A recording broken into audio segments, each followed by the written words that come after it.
ધારી તાલુકાના ગામડાઓમાં ડીએપી ખાતરની સમસ્યા વિકરાળ બની રહી છે।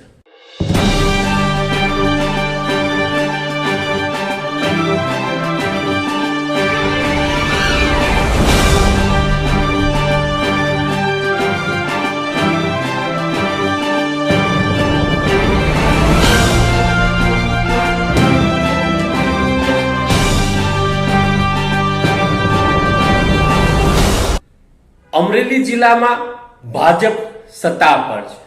5 ધારાસભ્યો ભાજપના છે, સાંસદ પણ ભાજપના છે, ગુજરાતમાં સરકાર પણ ભાજપની છે, કૃષિ મંત્રી પણ ભાજપના છે અને જિલ્લામાં ડીએપી ખાતર નથી મળતું।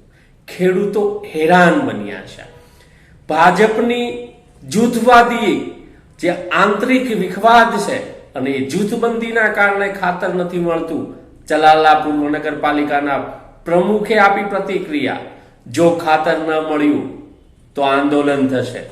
મારું નામ ચલાલા નગરપાલિકાના પૂર્વ પ્રમુખ ધનજીભાઈ રીબડિયા અને સમસ્યામાં જોઈએ તો ચલાલા અને આજુબાજુના 50 ગામમાં ક્યાંય ડીએપી ખાતર મળતું નથી અને ઉપર કૃષિ મંત્રી, સંસદ સભ્ય, ધારાસભ્યોને રજૂઆતો કરેલ છે છતાં કોઈ ધ્યાન આપતું નથી અને રાઘોજીભાઈ પટેલને પણ રૂબરૂ ફોન કરીને સમસ્યાને હલ કરવા રજૂઆત કરેલ છે પણ અમરેલી જિલ્લાની ભાજપની જૂથબંધીના હિસાબે ચલાલા અને આસપાસ આ ચૂંટાયેલા પ્રતિનિધિઓ ખાતરમાં ખેડૂતોને ઉડાવ જવાબો આપે છે અને એકાબીજાના દોષ કાઢે છે અને ખાતરની સમસ્યાને વધુ જટિલ બનાવે છે અને હાલ વાવણીનો ટાઈમ ભરાતો હોય તાત્કાલિક ખાતરની વ્યવસ્થા થાય એવી મારી માગણી છે અને જો આ સમસ્યાનો હલ કાઢવામાં નહીં આવે તો ખેડૂતો ગાંધીજીના માર્ગે આંદોલનના માર્ગે જશે અને ડીએપી ગુણની સાથે ડીએપી 900 રૂપિયાનું જે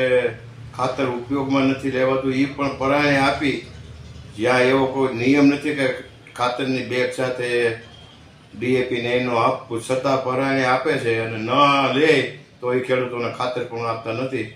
તો આ રાજકીય માણસો ઊંઘમાંથી ઉડી અને ખાતરની સમસ્યા જલ્દી હલ કરે એવી મારી વિનંતી।